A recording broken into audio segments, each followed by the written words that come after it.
$1,000? Young man, you don't seem to understand American humor. Taking into account your efforts, I'm willing to increase your salary from $18 a week to, let's say, $26 a week.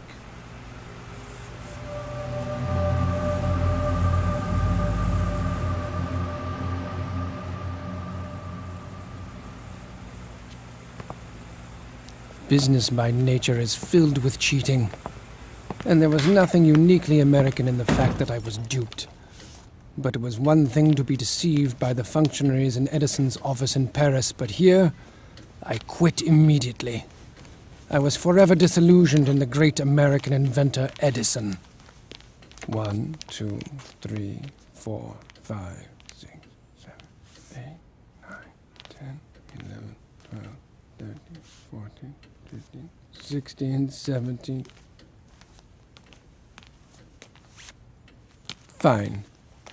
Care to join me? Thank you. I try to keep to a schedule.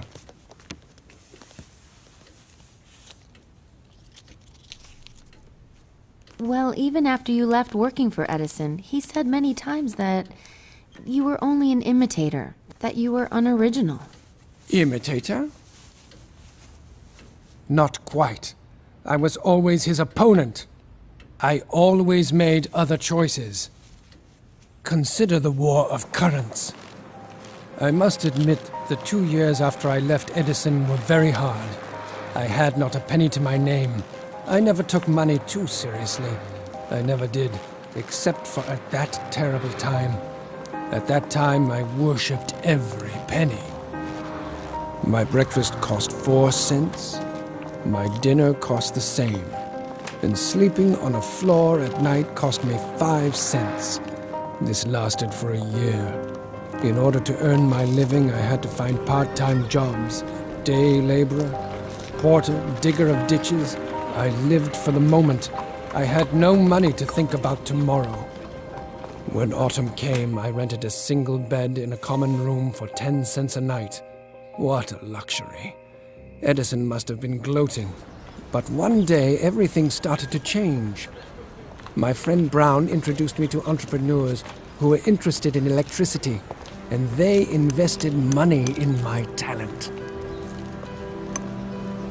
It was an amazing transformation. In one moment, I went from being a beggar to becoming co-owner and manager of a serious company dealing with the installation of new arc lamps in the streets. I thought it was ironic that I rented an office next to Edison's company. We had received many orders from all over America for our electrical products. Our business quickly became a success. I created models of generators, transformers, and all the necessary equipment for the operation of two-phase alternating current devices. I believed that alternating current was the future, although to others at that time my ideas seemed absurd. And finally, on the 1st of May 1888, I received 2 patents for my AC generator. The war of currents had begun. Mr. Westinghouse. Mr. Tesla, I'm so happy to meet you at last. Let's get straight to business. You know the Edison power plants are reliable. However, here's what I need. I need a solution that allows me to transmit electricity over long distances to my power plants. So, you see, currently I am looking for a better engineering solution. Well, I have some ideas here.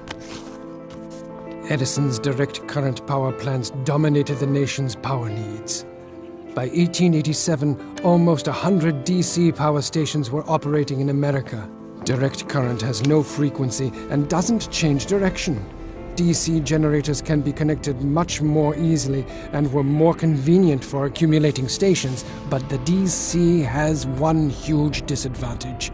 Because of power losses in the wires, it is extremely difficult and expensive to transmit its power over long distances. After carefully examining Edison's DC patent, the famous industrialist George Westinghouse came to the conclusion that my AC generators were much more effective. So he offered me $1 million for all the patents I already had, and promised to pay $1 for each horsepower produced by generators designed by me. So I became a consultant for Westinghouse. That day I gave my dear friend Brown a check for $500,000 for everything he did for me. A new era began in my life.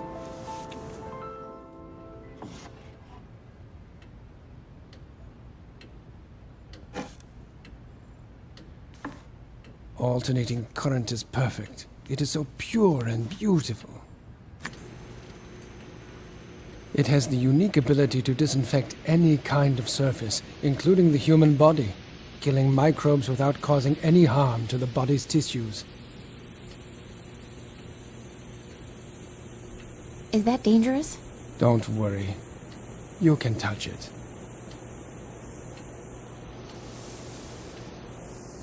Go ahead. There's no need to worry, young lady. I've passed 1,000,000 volts of current through my body, and you see, I am still very much alive. If the frequency is above 700 hertz, the current simply flows over your body. Isn't it wonderful? Together with Westinghouse, we created the first stable working AC generator. Finally, Edison realized that his reign as the electricity king was coming to an end. Sir, a letter for Mr. Tesla.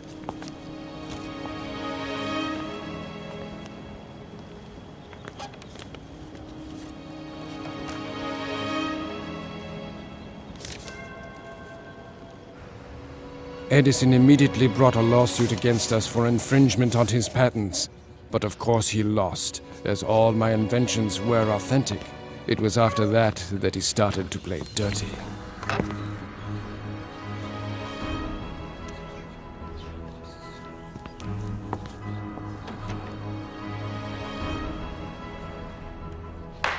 At Edison's instigation, a new type of execution was adopted. The electric chair. And of course it used my alternating current.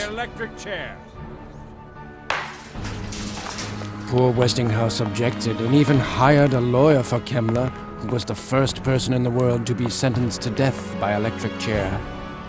What a grisly way to die. Despite all Edison's attempts to discredit my inventions and tarnish my reputation, my alternating current became more and more widespread. Westinghouse and I were gaining ground in this war of the currents. But the sweeping success of AC played a cruel joke on my benefactor and supporter Westinghouse.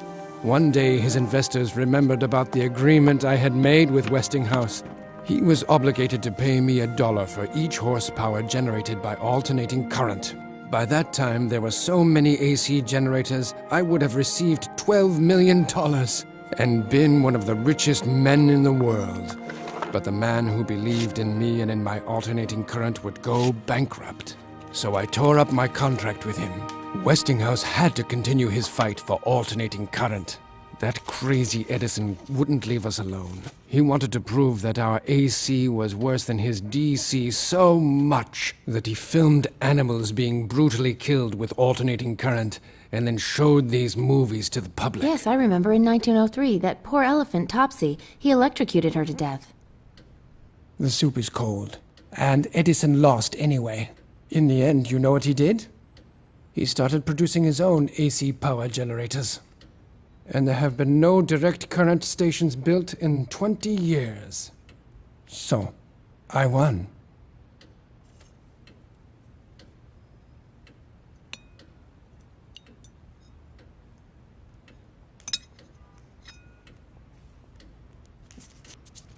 $320 milliliters.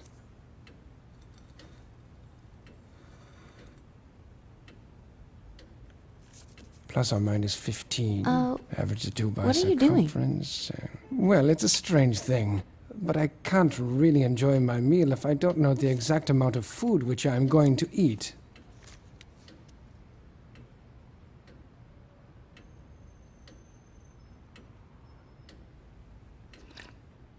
As for Edison, I have never seen him again. Never. Even after he burned my laboratory. You mean the fire on Fifth Avenue? Many speculated it could have been sabotage.